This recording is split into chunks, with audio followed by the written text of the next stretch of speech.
What's up? It's Mike, and you better believe it, it's the Christmas season. Now everyone knows with the age-old adage of Christmas comes three things. Those being good food, friends and family, and me talking about Super Mario 64 and the 3D All-Stars collection.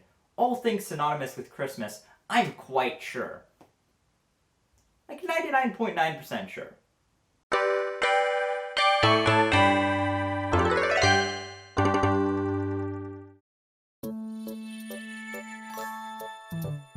The year is 1996, and the next console generation is going to be revolutionary. Together as the human race, we finally discovered the third dimension, which allowed us to do crazy things like not just moving forward and backward. It truly did change the entire landscape of gaming, as games became more immersive, more gripping, and much, much more expensive. In the beginning though, it was a wild west. On one hand you had Crash Bandicoot, and on the other hand there was Bubsy 3D.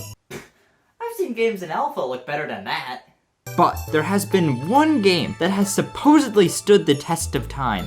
One game that set the standard for all of the games that followed. One game that showed what the third dimension could do. One game that changed an industry forever. And that game was tennis. Or Super Mario 64, depending on who you ask.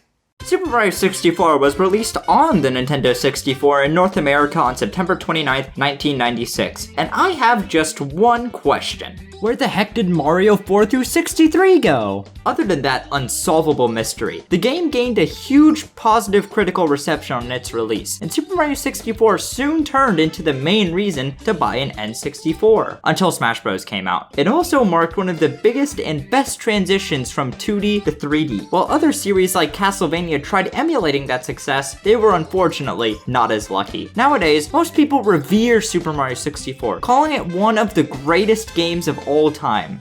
Now tell me that with a straight face when Super Mario Galaxy is literally right there. Oh, I can see your face curving. Mario 64 has been re-released on the Virtual Console over probably a billion times. Don't quote me on that. And it even got a DS remake of sorts, featuring completely new playable characters including Wario. Oh, that's exactly what the old game was missing. The most recent re-release / remaster of Super Mario 64 was on the Super Mario 3D All-Stars collection for the Nintendo Switch, featuring what I would say most people consider the three mainstays of 3D Mario, those being Super Mario 64, Super Mario Sunshine, and Super Mario Galaxy. 3D All-Stars has been called a cash grab by many, and all I gotta say about that is boy did it sure work. Actually, before we begin talking about the sequel to Super Mario 63, let's talk about the 3D All-Stars collection as a whole. Super Mario 3D All-Stars was announced at the Nintendo Mario 35th Anniversary Direct, after being heavily rumored to be on the way. And like I said earlier, it contains the titans of 3D Mario, Mario 64, Sunshine, and Super Mario Galaxy. Weirdly enough though, Mario Teaches Typing 2 is completely absent from this collection. What the Nintendo? Not only is that a solid selection of games, it has the full soundtracks to each of these games available through a music player. This doesn't sound like a lot, but considering the last All-Stars on Wii had a CD with sound effects on it, I very much like the music selection here. The game also plays a different song on the menu every time you boot it up, which is kind of neat. Speaking of the menu, I find it very efficient, and that's probably the best way I can put it. It isn't anything mind-blowing, which for a collection featuring some of the greatest games of all time, Super Mario Galaxy, it's a bit unfortunate. I wish there was a bit more personality here, but the overall layout is nice enough, with a demo video for each game and some history. So overall, Super Mario 3D All-Stars, not considering the games, is pretty lackluster. It's nothing really special, but the presentation does get to the point, and I can give that credit where credit is due. When you throw the games into the equation, however, things start to get much, much more interesting.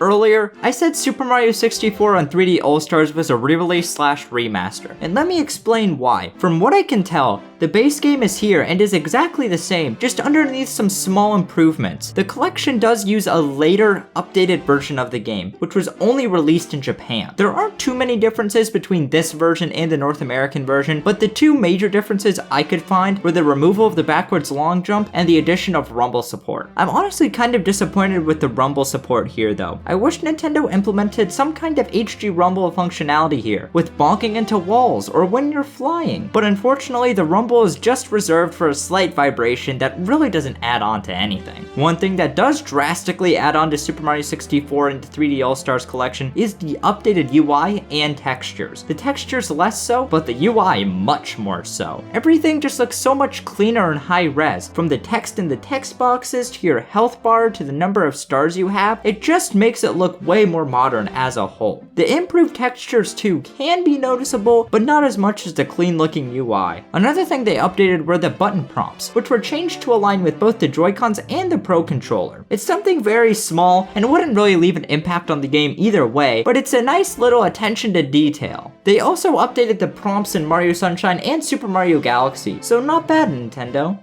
Not bad. For the most part, I actually really enjoyed how Nintendo did Super Mario 64 here. The art style of the original game is still here, just under a bit of updated visuals to make the collection worthwhile. The only thing I would have maybe preferred more would be a completely remade game with Mario Odyssey visuals, but for the angle they were going with, I think this is pretty good. Now, would I prefer a 16:9 version that ran at 60 FPS? Most definitely, and I really hope they at least add that on as an option in the future. But I think being able to play Super Mario 64 efficiently and portably kind of offsets that. The soundtrack of this game still sounds great nowadays, with well-known hits such as Slider and my personal favorite, Slider. But again, when the Super Mario Galaxy soundtrack is right next to it, it's just a bit unfair. Oh, don't mind me, just listening to Slider. But I want to answer your burning question that I'm about 99.9% sure is in the back of your head right now. And that question is, how has Super Mario 64 aged?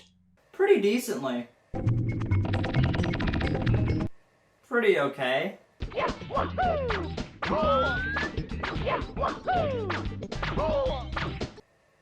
Pretty, yeah?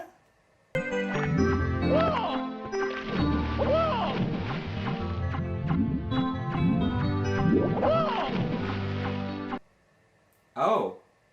Okay, put your pitchforks down, it's not that bad. In fact, I would say compared to other games of the era, this is probably aged the best. Looking at you, Crash 1 level design. But out of all of the games in this collection, I found this one to be the least consistent. While pulling off side jumps feels good when it works, there are some times when I do the input and I just jump backwards. This happens with the long jumps as well. And while I can get them much more consistently than the side jumps, there's still one or two times where the game just says no. The movement in general feels kinda stiff, but at the same time, this stuff was revolutionary back in the day. And you can still see glimmers of it here, just not as much as I would like. One of the areas the controls in this game excel in still is the swimming controls. I think swimming controls genuinely peaked with this game. It feels almost effortless to get through the water, and it makes those water levels actually bearable for me, a feat very few games have ever achieved. This game also introduced the punch to Mario's move kit. I'm sure they'll use that to greater efficiency and expand upon it in Mario Sunshine and Super Mario Galaxy, right?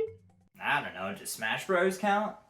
One thing that will forever remain timeless in this game though is the level design and the structure. Each of the areas you visit are so memorable and iconic, from Bomb Battlefield to Shifting Sand Land to Lethal Lava Land and to the Haunted House. The locations here are super nice. Each one is a nice little open area, which perfectly complements the structure of the game as well. Each world has a certain amount of power stars you get to progress through the game, an idea that set the standard for Sunshine, Super Mario Galaxy, and almost every other 3D Mario game to follow.